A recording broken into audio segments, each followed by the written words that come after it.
As the music plays, just close your eyes and relax. Rest in the presence and hold space.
Da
Ganapataye Namo Namaha.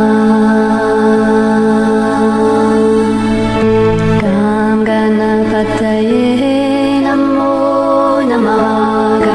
Ganapataye Namo Namaha. Jai Ganesha Gananata Dayaniti Sakala Vigna Karadura Hamari.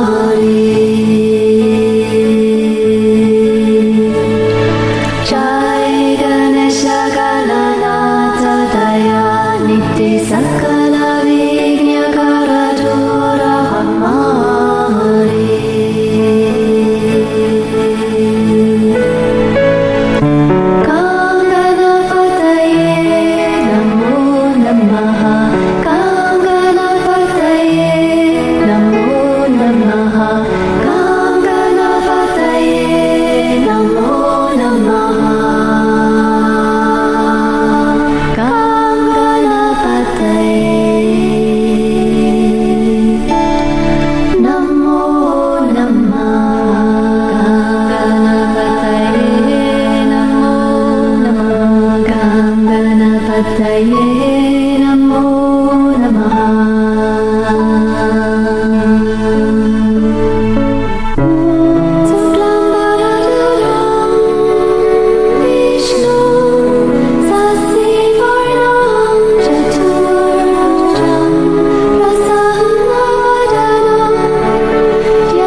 Jai Ganesha Gananata Dayaniti Sakala Vigna Karadura Hamari.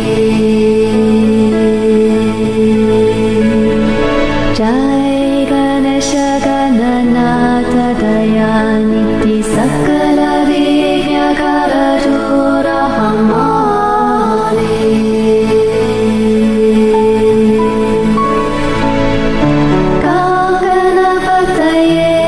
Namo Namaha.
Namaste. Welcome. Welcome to our weekly online Satsang. The Flowering Heart Satsang is something that welcomes people on the path of awakening from all over the world. We have people join us from other countries, other continents, from all over the planet. And it's a joy to be with you. It's so important that as we begin to awaken into higher states of consciousness and become transformed, that we connect with others who are also on that same path. When we do that, we strengthen one another. Our inner peace is deepened exponentially, and the presence that we collectively generate as we awaken into oneness is greatly enhanced and empowered when we join together with others. So that's part of the purpose of this satsang, but we encourage everyone to be part of some spiritual community there locally where you are. And ideally, we're talking about people, again, who are awakening or awakened. You will find as you progress on the path that you have more in common with other people who are awakening than maybe people from your own spiritual tradition or religious background. So we're here for you, and we share throughout the satsang what we call the Flowering Heart Blessing, a form of spiritual blessing transmission that the Divine revealed to me and Suzanne a little over 7 years ago. Said, we've been involved in transmitting spiritual energy and light for years. But the Divine said, begin to share this one. And I want to make it really clear to you that this does not come through an avatar or a master or a spiritual hierarchy or organization. It belongs to no particular spiritual tradition. The Divine said, it's coming from me. And I give it to whoever desires it as a gift of grace. So don't charge people for this. And if people like the energy and the presence that they're experiencing, let them know that just by participating and receiving the blessing, that you are instantaneously initiated to be able to share the Flowering Heart blessing with others, either in the physical presence of the person you're giving it to with their informed consent. That's very important. You lightly lay your hands on their head, very lightly, and just invite the Divine to pour the Flowering Heart blessing through you. You don't need to know how to do it. The Divine does. And the Divine's the one that's doing it. So we don't complicate it with visualization or breath or mantra or any kind of prayer. Actually, that kind of gets in the way. We're just there to be a conduit for Divine grace. You can do it at a distance in meditation or prayer just by holding someone or a group of people in your heart with compassion, and then inviting the Divine to pour the Flowering Heart blessing out in and through and upon that person or people that you're holding in your heart. It's really quite powerful. It catalyzes awakening. It speeds up the process of awakening and melts obstacles and blocks. It causes the heart to flower, and that's the most important thing. Many forms of blessing do focus on the external channels through whom the blessing's flowing. Say it's a master or a saint or an avatar. Whereas this form of blessing, and this was something the Divine showed us right away, it takes you immediately to the Divine that dwells within you, your inner Divine. As Rumi said, you're not just a drop of the ocean, you're the entire ocean of God in a drop. It's all inside of you. The one you're looking for is you. It's your divine true self. And it is already enlightened, and it is already in oneness with the Divine. So we just have to find that, and the Flowering Heart blessing awakens that connection and causes it to begin to expand and radiate from the inside out through all the layers of our being. So it brings about spiritual awakening. It brings clearing to the soul. The soul is the realm of thoughts and emotions and programming and charges. It clears all of that and restructures the mind and the soul so that it is in alignment with the divine spirit at the center. It also brings healing and transformation to our physical bodies and shines out into our relationships and finally ripples out into the world, into infinity. So the Flowering Heart Blessing, what distinguishes it is it doesn't belong to any spiritual tradition in particular, that it is a free gift of grace, that you're instantly initiated when you receive it, and that it works from the inside out rather than from the outside in. So anyway, by way of introduction, you're soaking in it right now. So please join us in inviting the divine to flow through you right now and throughout the satsang to all the other participants who are with us this evening, and those many, many more people. Tune into these in the days between now and next week when we do the next one. Incidentally, this will be our last online satsang before the Christmas holidays. So, Merry Christmas if that's what you celebrate. Happy Kwanzaa if you celebrate that. Hanukkah started yesterday and will go through next Monday. And Happy Hanukkah. Others are celebrating the winter solstice. It seems like almost all the great traditions have some major festival going on at this time of the year. So, whatever yours is, Happy Holy Days. Happy Holy Days. And why isn't every day considered a holy day? Well, it is around here. We've had our Christmas tree up and lit for 3 years. And I don't know that we'll be taking it down. Our Christmas kept getting postponed because family members would get COVID at Christmas time. And so the rest of the family said, well, we're going to wait till we can all come together to do this. This is going to be the first time in 3 years. The stockings are hung by the chimney with care, and the tree's lit and all of that. So we're not keeping our fingers crossed, but I'm not sure that helps. I actually just did. I know, I saw that. Anyway.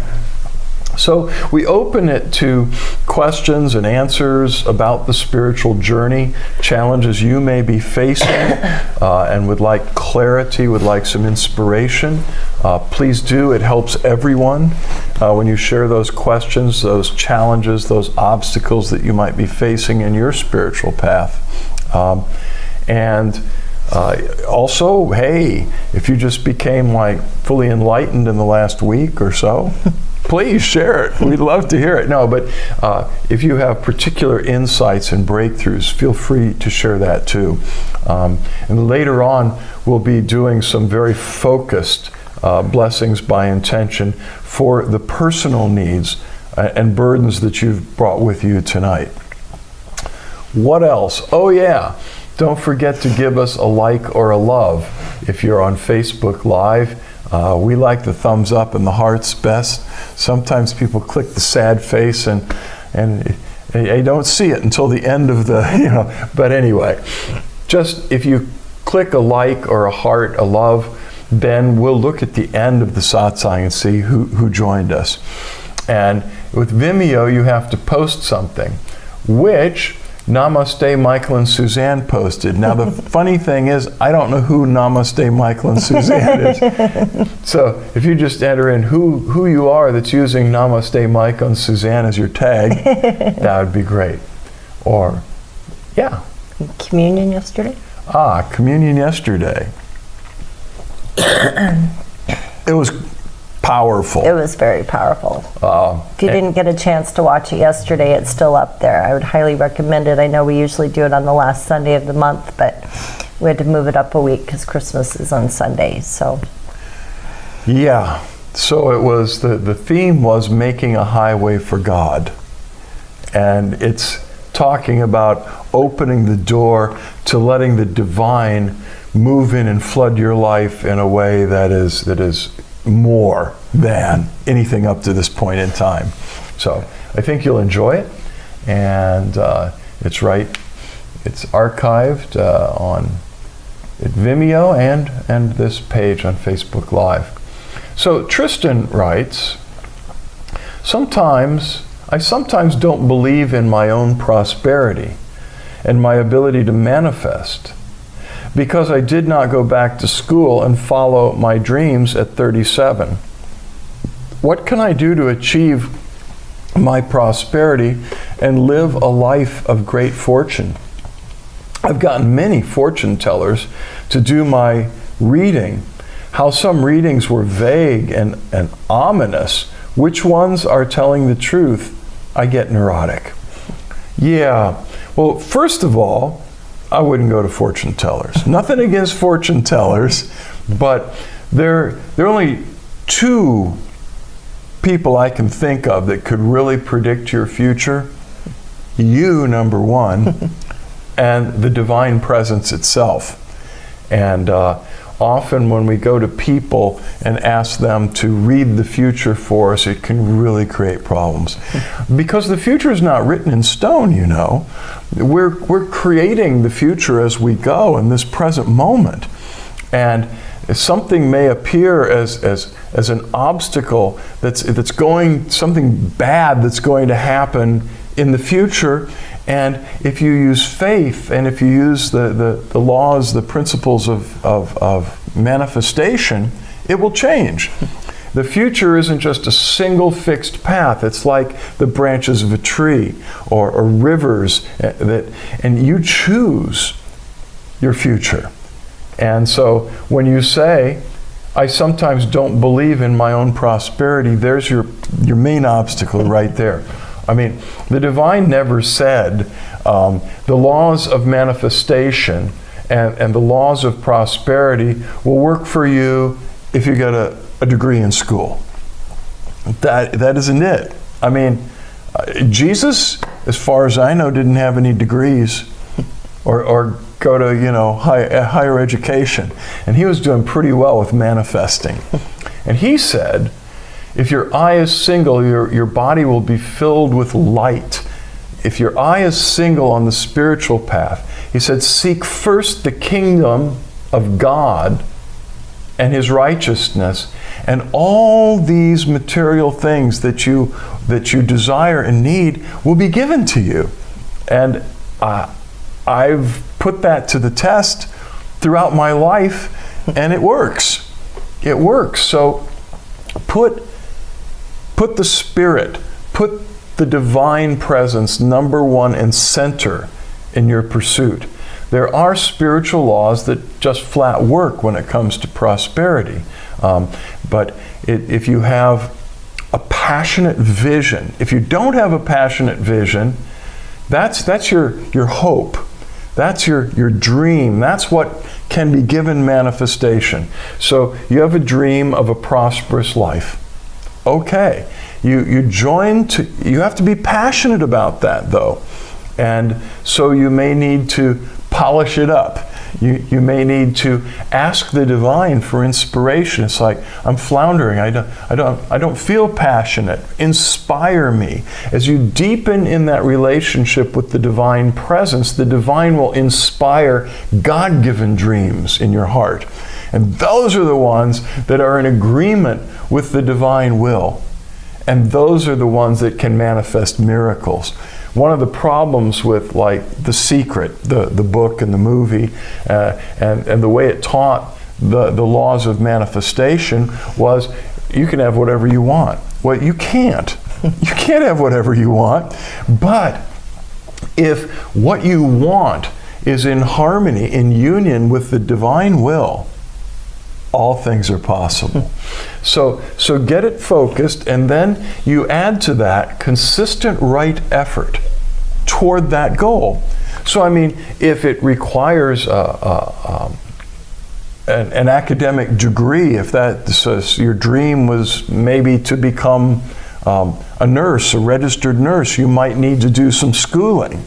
But make efforts in the direction of that goal. So passion united with consistent right effort, don't give up.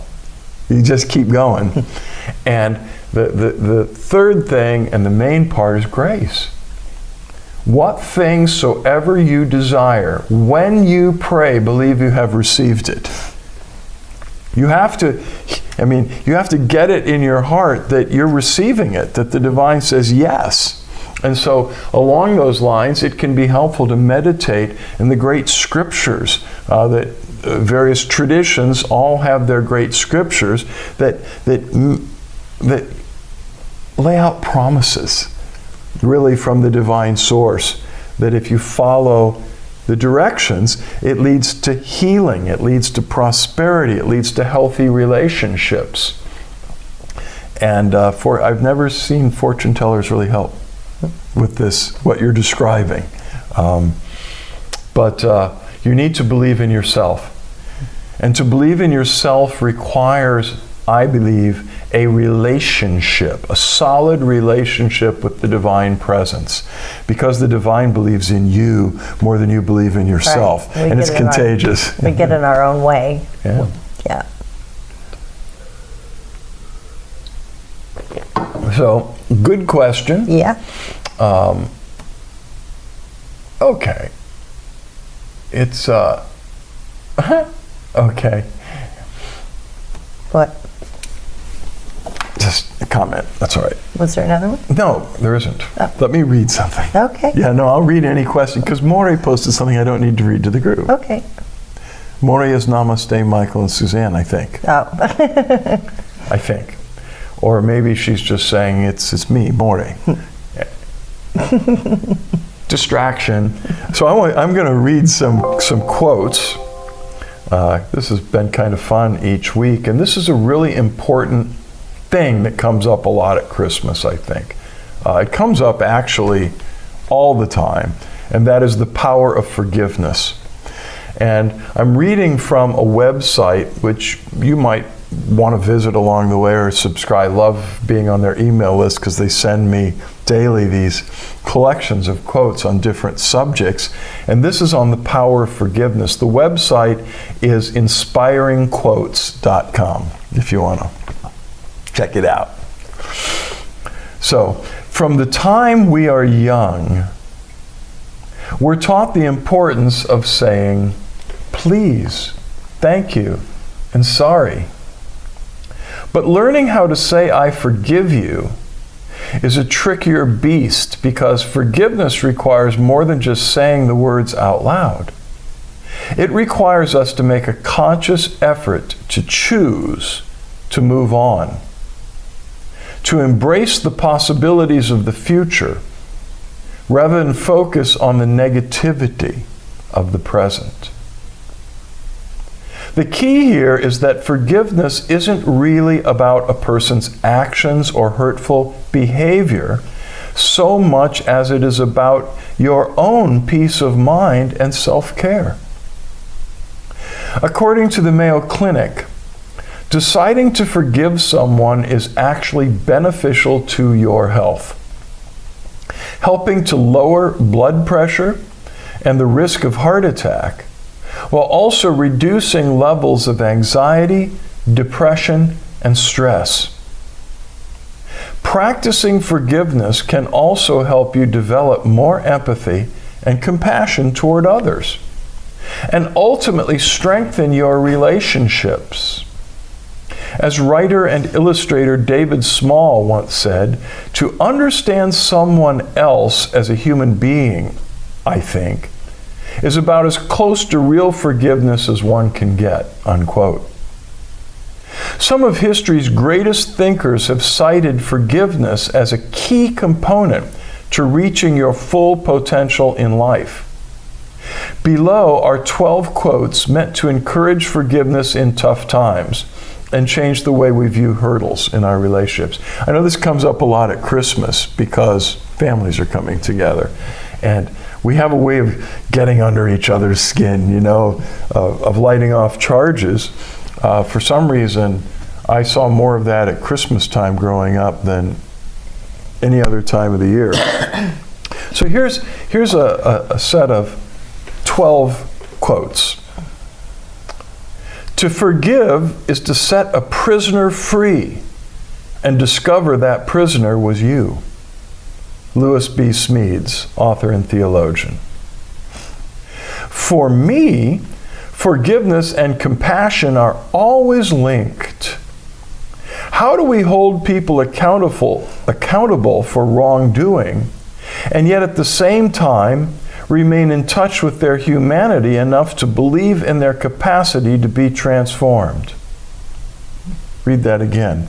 How do we hold people accountable for wrongdoing, and yet at the same time remain in touch with their humanity enough to believe in their capacity to be transformed? Bell Hooks, author and activist. Always forgive your enemies. Nothing annoys them so much. Oscar Wilde, of course. Forgiveness says you are given another chance to make a new beginning. Desmond Tutu. We must develop and maintain the capacity to forgive. He who is devoid of the power to forgive is devoid of the power to love. There is some good in the worst of us, and some evil in the best of us. When we discover this, we are less prone to hate our enemies. Martin Luther King Jr. The weak can never forgive. Forgiveness is the attribute of the strong. Mahatma Gandhi. Forgiving isn't something you do for someone else. It's something you do for yourself. It's saying, quote, "You're not important enough to have a stranglehold on me." It's saying, "You don't get to trap me in the past. I'm worthy of a future." Jodi Picoult. To err is human. To forgive, divine.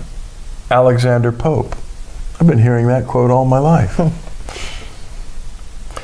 I have always found that mercy bears richer fruits than strict justice. Abraham Lincoln. It's one of the greatest gifts you can give yourself to forgive. Forgive everybody. Maya Angelou. Take forgiveness slowly. Don't blame yourself for being slow. Peace will come. Yoko Ono. Forgiveness is a strange thing. It can sometimes be easier to forgive our enemies than our friends. It can be hardest of all to forgive people we love. Fred Rogers. Interesting quotes. Very interesting. Jesus said that it was one of the main keys to answered prayer. When he talked about faith and prayer and all of that, he said, when you stand praying, you must forgive everyone you're holding anything against in order for your prayers to penetrate, through to the divine. Including yourself.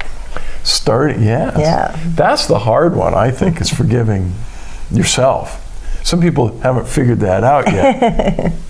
Probably our difficulty in forgiving others would be because we haven't forgiven ourselves.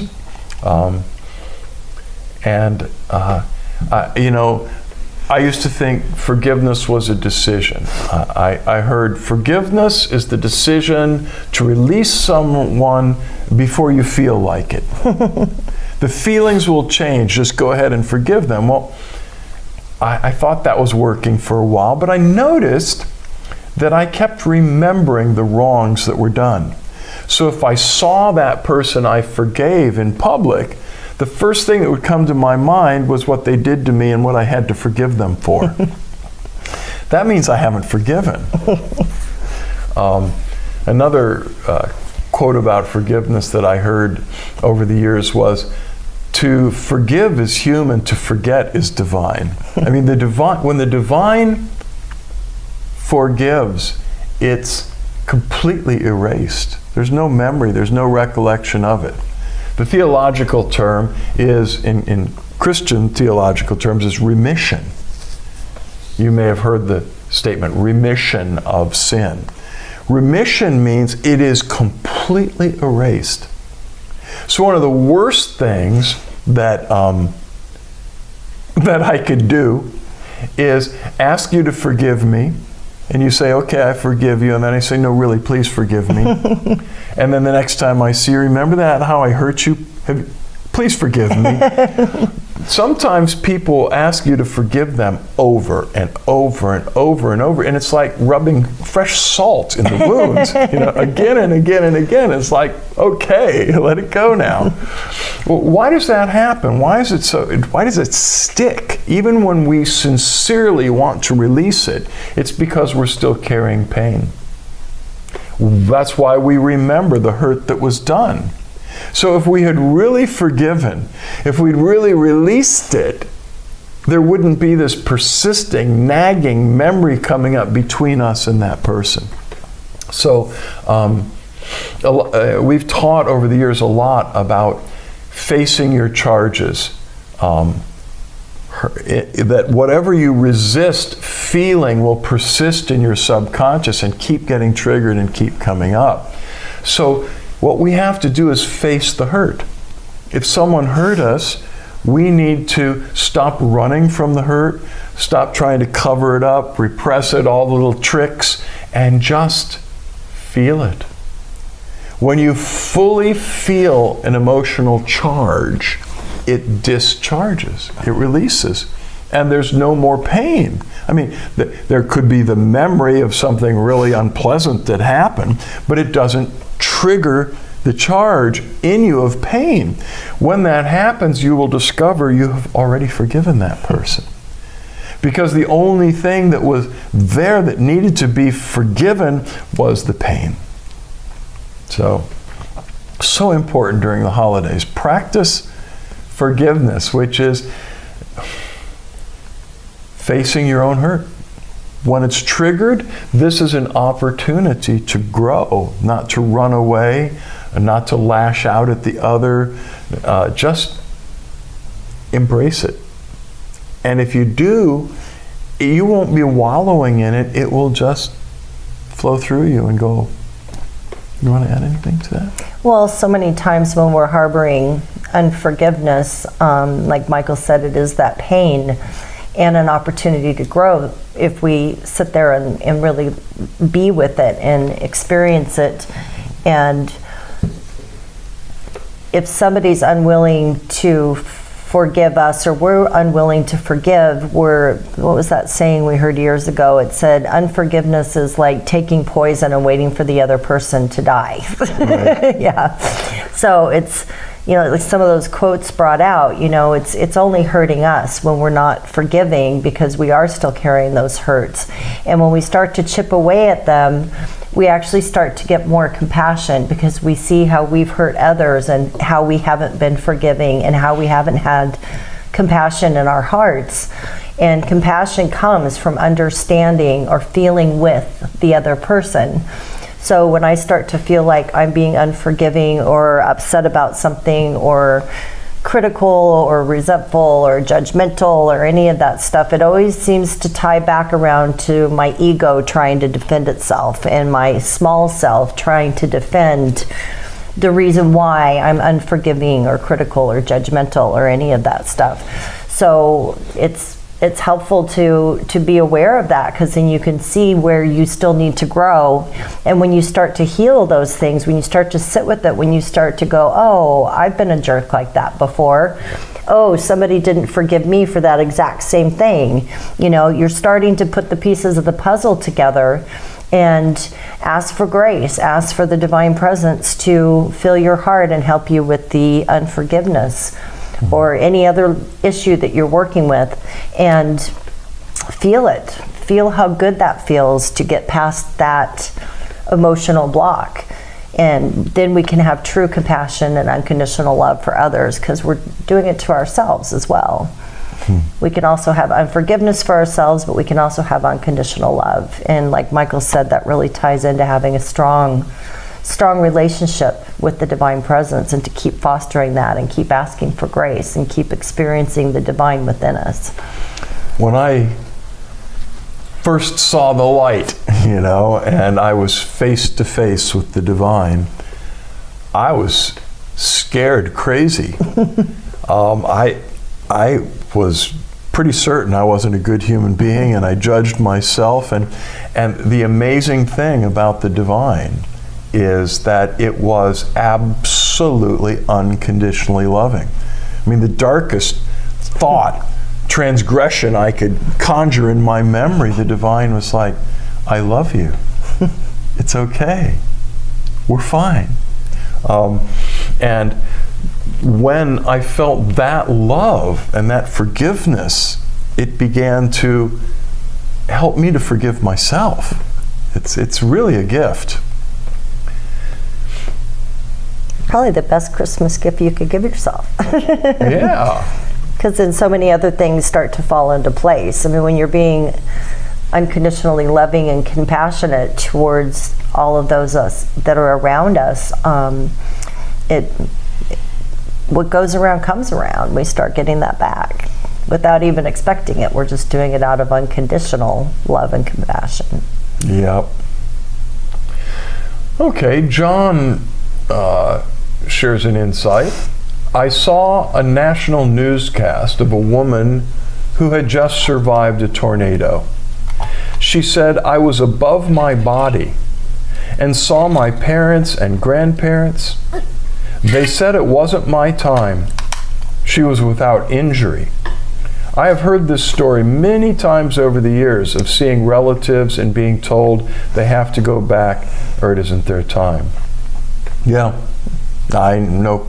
I've had that experience myself, and I have a number of friends over the years that have had near-death experiences, and in some cases they were given a choice.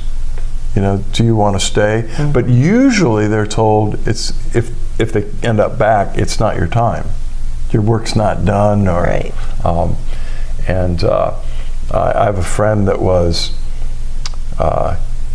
He had borrowed somebody else's car, and it was in, doesn't matter where it was a major city, and he came back to the car where it was parked and saw, I think it was 6 guys breaking into it. And so it wasn't his car, he tried to stop them. And maybe it was only 3 guys, but he got knifed 6 times. Ooh. In the kidneys, and he died. He was clinically dead for 20 minutes, and the divine healed him. I mean, there was still recovery involved, but brought him back from the dead, and he became this amazing servant of God with no fear of death. So, yeah, I mean, when it finally is your time and you get to go into the light, it's like, yay! You know. In the meantime, there's lots of work to do here, John. So, yeah, it is quite a. You'll hear so many stories of people in the hospital either had near-death experiences or left their body and they're up like looking down and see the doctors and see the family members and all of that and my great-grandmother had that experience. Mm-hmm. She was having hip replacement surgery, and she coded on the hospital table, and she said, she described it to my grandmother, and my grandmother told me the story. She said, I just was up above my body, and she described the surgery, and she had no idea what they were going to do with the surgery. They just said, you need surgery.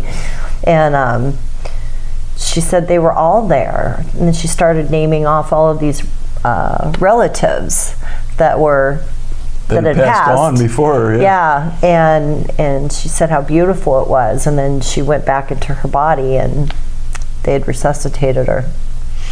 I used to have an inordinate fear of death when I was much, much younger, and when I began meditating with my first master, who taught me everything I know, just about.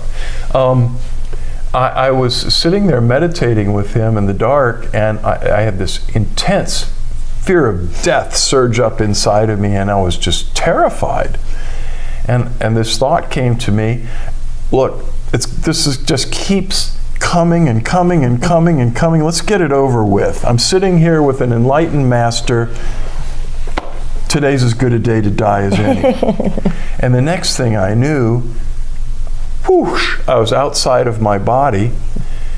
Looking from above, I could see my body struggling with the half lotus I was sitting in and the yoga position I was in, and it was unpleasant. And the body was still struggling with it, hurting. And I could see the thoughts inside my brain. The mind was still going, and I was outside of the mind and the body, and I found it hysterically funny. funny. And then I turned, and there was this vast, luminous space. Call it the presence, the ground of being, call it the void, call it what you will. I just dissolved into it, and it was bliss. And I don't know how long I was there. I was there a good while. And the next thing I knew, I heard my master's voice saying, okay, it's time to come back. And I said, no, I do not want to come back. I'm no longer afraid of death. This is great. I'm staying. And he said, not on my watch, boy. And in his Chinese accent, he just pulled me back into my body. And that took care of my fear of death. But that was also an experience of being above and seeing not only the body, but the mind and all that, the stuff I thought was me. I thought I was that mind-body thing. Actually, I discovered I'm the spiritual awareness of it all. And so thanks for sharing that. That's nice. Thank you. I think it's time to move on. Yeah. Well, in a way. In a way. You're not done yet. So close your eyes if you would. And in your heart of hearts, invoke the Divine Presence.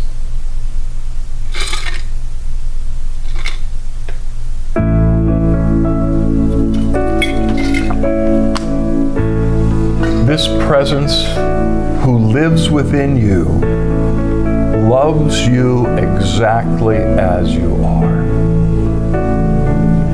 And with this divine presence, nothing is impossible. Miraculous healing, prosperity, healing of relationships, awakening from the illusion of separate existence into oneness with the light, the divine with all that is, the flowering of your heart. This divine presence wants to free you from suffering, free you from illusion, and fill you with light and life and love and joy. Just receive flowering heart blessing that is pouring out to you right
blessing circle.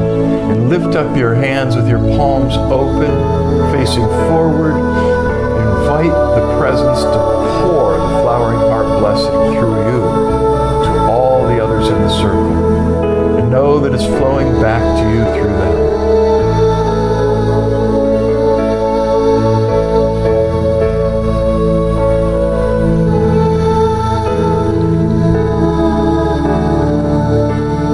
Visualize the beautiful blue planet Earth in the middle of our circle. And let us take a strong intention for peace on Earth.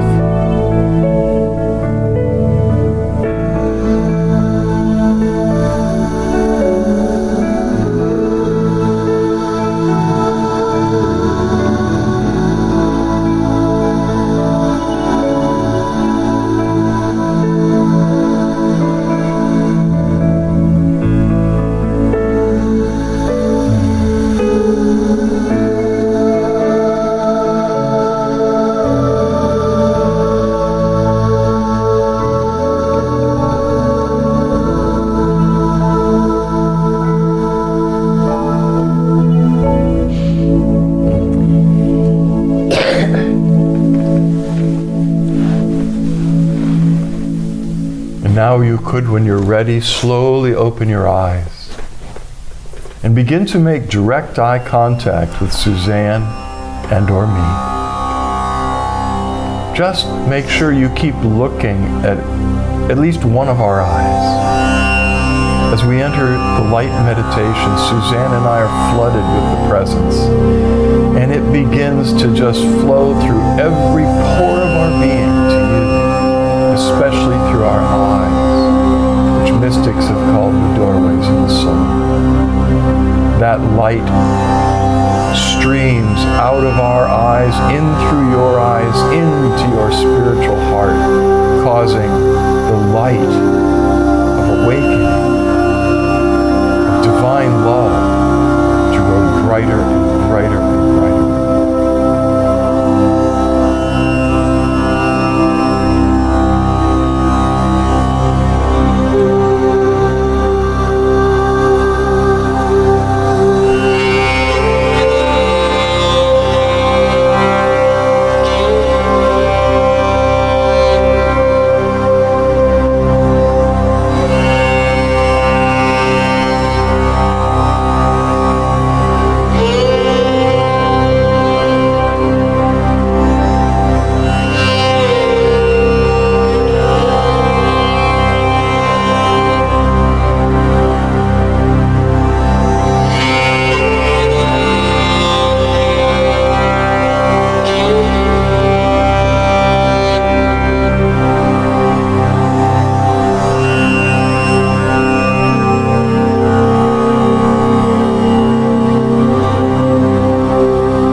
keep meditating as long as it feels good to you, or lie down nearby in Shavasana, which is to lie on your back with your eyes closed, your arms loosely at your sides, with your palms open and turned upward, and just dissolve in the presence with gratitude. We love you very much. Much love, light, and blessings. May your holy days be really filled with love and blessing. We love you very much. Know that the divine in us beholds the divine